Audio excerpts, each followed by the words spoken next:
3 irmãos. Um prometeu servir. Um chegou à presidência. Um escolheu caminhar entre os que sofriam. Os 3 morreram antes de completar o que tinham começado. E ainda assim, o legado deles simplesmente não se apaga. Recordamos com respeito silencioso Joseph P. Kennedy Jr., John F. Kennedy e Robert F. Kennedy.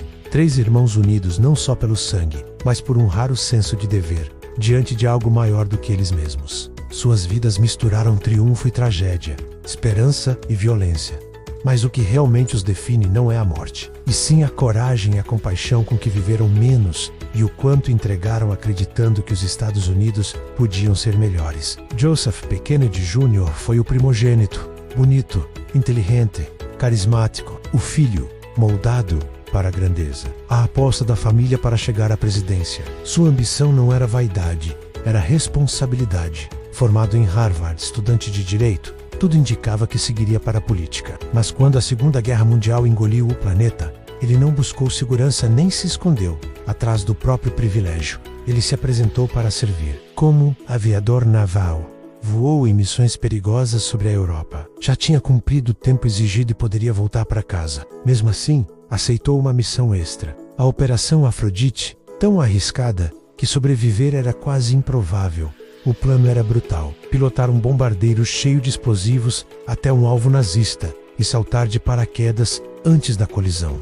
A tecnologia era experimental, as chances mínimas. Joseph sabia exatamente o risco e escolheu seguir. Em 12 de agosto de 1944, o avião explodiu sobre o Canal da Mancha, antes que ele pudesse saltar. Tinha só 29 anos. Sua vida terminou antes de realmente começar, menos antes da política, antes da possível presidência, antes do legado para o qual tinha sido preparado. Mas seu sacrifício virou referência moral para os irmãos mais novos. Com ele, aprenderam que servir pode custar tudo, que dever não é discurso, é escolha, mesmo quando a escolha pode te matar. John F. Kennedy levou esse sonho adiante. Na guerra, quase perdeu a vida quando seu barco PT foi partido ao meio. Nadou horas carregando um companheiro ferido rico Sandoce a abandonar qualquer homem. Sacrifício, para ele, não era teoria, era experiência. Em 1961, aos 43 anos,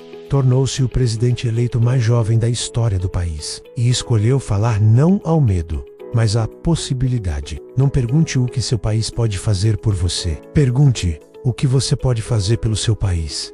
Não era frase de efeito, era um chamado. Criou o Corpo da Paz, enviando jovens americanos para o mundo armados não de violência, mas de conhecimento, ferramentas e cuidado. Professores, engenheiros, profissionais de saúde. Em pouco tempo, milhares se voluntariaram. Desafiou os Estados Unidos a irem à Lua, não por ser fácil, mas justamente por ser difícil. Porque tentar o impossível eleva a humanidade. Em outubro de 1962, durante a crise dos mísseis de Cuba, o planeta chegou perto da aniquilação nuclear. Por 13 dias, Kennedy resistiu à pressão pela guerra. Escolheu contenção, diálogo, diplomacia. Encontrou uma saída em que todos puderam recuar com dignidade. Talvez tenha salvado milhões de vidas naquela semana. Sua liderança era firme, mas humana, forte, mas prudente. Ele mostrou que poder não exclui compaixão, que força também é sabedoria. Não era perfeito. No tema dos direitos civis, começou de forma lenta, calculada, mas em 1963 mudou. Passou a falar com clareza moral, propôs legislação robusta, assumiu riscos políticos, estava aprendendo, evoluindo, tornando-se o líder que o momento pedia. Em 22 de novembro de 1963, em Dallas, tudo foi interrompido. Uma bala atingiu sua cabeça enquanto acenava para a multidão. John F. Kennedy morreu aos 46 anos. Uma presidência interrompida, uma visão partida no meio, o pai escorou, mas um irmão ficou de pé. Se John carregava visão, Robert F. Kennedy carregava empatia. Como procurador-geral, enfrentou o crime organizado e iniciou a dura tarefa de impor os direitos civis no sul segregacionista. Protegeu os Freedom Riders, enfrentou governadores racistas, mas depois do assassinato de John, algo dentro dele mudou e, paradoxalmente, se aprofundou. A Doru tornou mais humano Masi Sensible, mais capaz de enxergar o sofrimento alheio. Como senador por Nova York, passou a ir a lugares onde poucos políticos iam. Visitou campos de trabalhadores imigrantes. Entrou em casas devastadas pela fome nos Apalaches. Presenciou comunidades negras no Mississippi vivendo sem dignidade, sem direitos, sem futuro.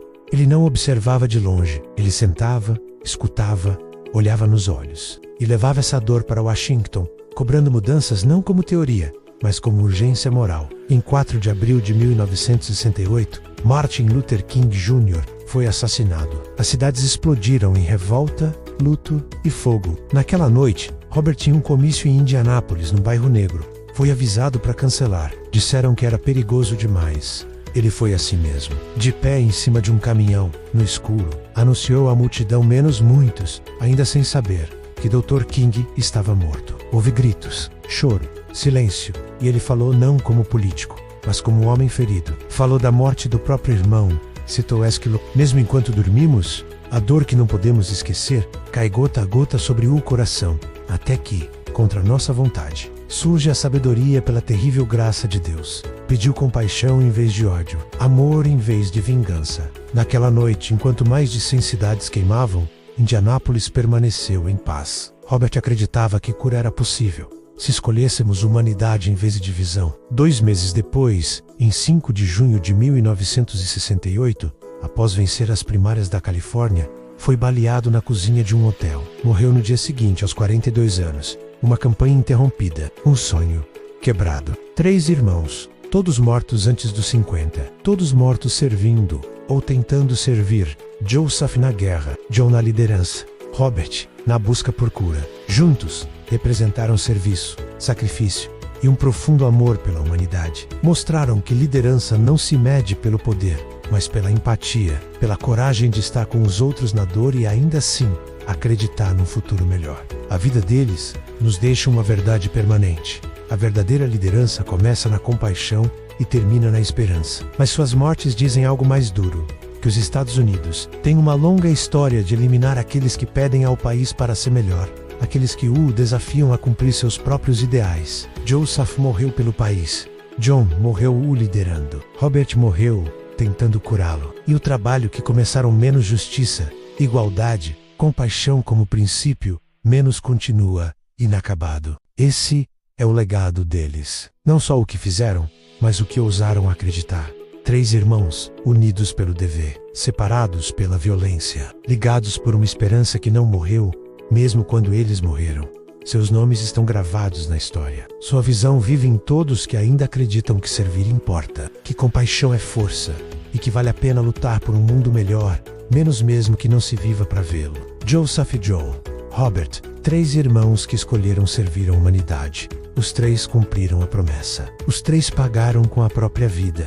E o trabalho deles, agora, é nosso. Espero que tenha gostado. Aqui construímos o passado com verdade. Siga Arquitetos da História. Se você ama fatos históricos, curte e compartilha.